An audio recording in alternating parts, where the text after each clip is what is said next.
Facebook data mining scandal could end up costing the company hundreds of millions of dollars in fines. This according to former officials with the Federal Trade Commission, who say the site may have violated a 2011 agreement to protect user data. Let's bring in our panel. Adrian Elrod is a former director of strategic communications for Hillary Clinton. Chris Wilson is former campaign pollster for Ted Cruz and the CEO of WPA Intelligence. Chris, what do you think about this? We're all trying to see what the fallout is of this more than 50 million user profiles being compromised, hundreds of millions of dollars in fines potentially. Yeah, it looks like there's already laws on the books, and I mean now Congress is talking about trying to pass new laws, and it's always, I'm a bit concerned every time there's a violation and something, law is broken and something newsworthy happens, that there's this sort of rush to pass new laws. I guess when we look at the current controversy, though, I have a little bit of a different approach to it. I think in this case, Facebook's kind of like a library that's being blamed for somebody coming in and stealing a lot of their books. And when it gets down to it, Alexander Kogan stole the data, and it was available through Facebook. It was available the same way it was to the Obama campaign, and it was to, and it exists on a lot of data mining or data sets that are currently already being used by other campaigns, the Clinton campaign, other campaigns amongst them. And so I think there's a rush to blame Facebook here. When it gets down to it, there are a lot of other bad actors besides Facebook that really should be the ones receiving the blame. Well, it's actually interesting that you say that, because in the wake of this, other technology companies are speaking out. They all want to look like they are absolutely perfect in the wake of this, right, Adrian? Right.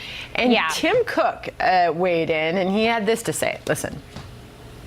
The truth is, we could make a ton of money if we monetized our customer. If our customer was our product, we could make a ton of money. We've elected not to do that. We're not going to traffic in your personal life. I think it's an invasion of privacy. Privacy to us is a human right.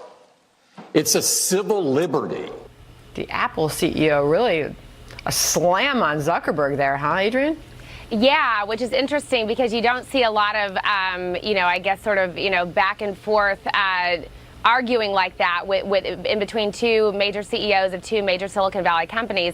But look, I do think Facebook needs to have more regulation. I think, all of these content creating Silicon Valley type companies need to have more regulation. Look, Facebook curates, they don't curate content, but they move content to a lot of their users, and they are responsible for not only deciding what content moves across their platform, but they're also responsible for deciding how they're going to protect users' data. They've got over 1 billion users worldwide. People need to understand how their data is being used. Just so everybody knows, Chris, the type of money that we're talking about here, we're not just throwing the hundreds of millions of dollars out there.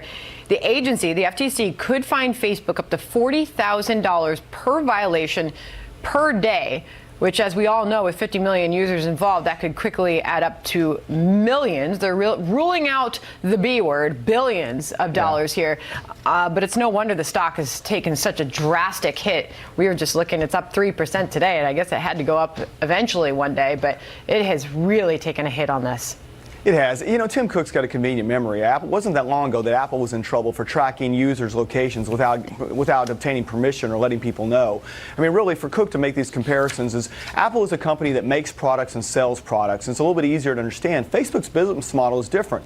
It's free for us to use, and so unless they're going to charge us for it, they've got to monetize it somehow. And so what they monetize is basically us looking at advertisements, and data is used to drive those advertisements, be it from a political campaign or be it from Apple Computer buying ads on Facebook. And I think they're just very different business models, and for Cook to make these sort of charges is a little bit disingenuous and sort of comparing apples to oranges. He did conveniently put a halo over his own head, didn't he, there? Facebook, meanwhile, Adrian, is announcing that it will no longer allow third-party data for targeting ads. It announced this today. It's disabling this form of advertising called partner categories.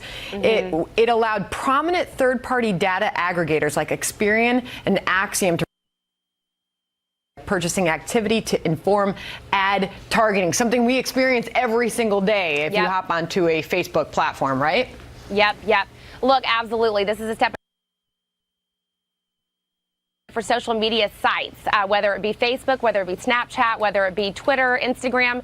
We should assume that our data is somehow being harvested and that advertisers are using our data to target specifically to their demographic. But there's got to be more transparency here. And I think Facebook and many of these social media sites have gotten away with a lot for a long time. There needs to be more regulation. That's why you've got Mark Zuckerberg transparency sounds like regulation, Chris, and that can be a slippery slope too. It does, and I'm a bit uncomfortable with more regulation in this situation. I mean, let's face it, when we go on Netflix, we like the fact that they recommend something for us to watch. We go to Amazon, we like the fact that they know we're about to run out of toothpaste. And I think that applies to a political campaign too. I mean, the ability for the Clinton campaign, or in my case, the Cruz campaign, to talk to a voter specifically about what they care about is important. It takes politics directly to the individual and makes it about what is important to them.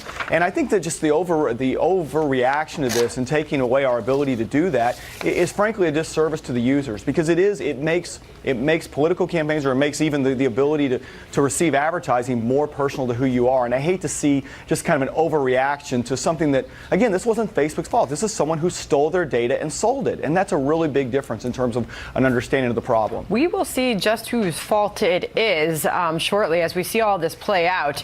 But when I mentioned the stock has lost almost $100 billion in market value. Before all this Cambridge Analytica stuff, it was one of the top 5 most valuable companies in the world. It is no longer as of this morning. Chris, Adrian, thank you. Good to see you.